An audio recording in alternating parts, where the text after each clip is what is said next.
কবিতার পটভূমি সম্পর্কে একটু বলে নেওয়া যাক। কবিতায় যে ছেলের কথা বলা হচ্ছে, তার কাছে টাকা নেই, কিন্তু সে এবার বাড়ি যাবে, কাল থেকে কলেজ ছুটি হয়ে গেছে। তো সেই পটভূমিতে এই কবিতা রচিত।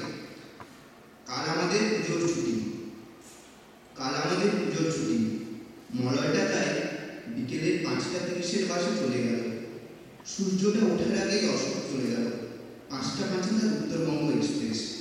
কোথা থেকে তাপস এসে জড়িয়ে ধরে বলল, বুঝলিস, টিকিটটা আমার কনফার্ম হয়ে গেছে এসেতে। নিতিন চলে গেল দমদম। 10:10 তার দিল্লির ফ্লাইট। সৌগত তার বাবার সাথে রাজধানী এক্সপ্রেসে চলে গেল। কিন্তু রতনদা, সে যাবে না। তাকে কি ডাকে না কাশফুলের হাওয়া? তাকে কি ডাকে না পুরোহিতের মন্ত্র, ইয়া দেবী সর্বভূতেষু শক্তিরূপেণ সংস্থিতা নমস্তস্যৈ নমস্তস্যৈ নমস্তস্যৈ নমো নমঃ? তাকে কি ডাকে না?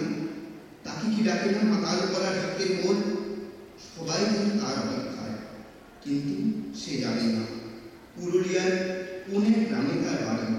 ছোট্ট একটা সেই কুটিরে তার বাবা ক্যান্সারের সাথে লড়াই করছে। মাতার অসংবারের কাজটা শেষ করে রোজ দুটোই বাড়ি ফেরে। সবাই যেন তার অপেক্ষায়, কিন্তু সে যাবে না। কাল আমাদের পুজোর ছুটি, কিন্তু রতনটা, সে যাবে না।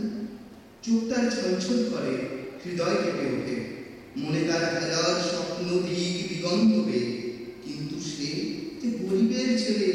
মায়ের আঁচল তার কাছে স্বপ্ন, ভাঙতে পারে না সে জীবনের স্বরলিপিটা। জীবনটা তার আজ বড়ই দুর্বিপাকে। টাকা কোথা? টাকা ওড়ানো। ভাড়া তার 50 টাকা, এখান থেকে পুরুলিয়া। সবাই যেন তার অপেক্ষায়, কিন্তু সে যাবে না।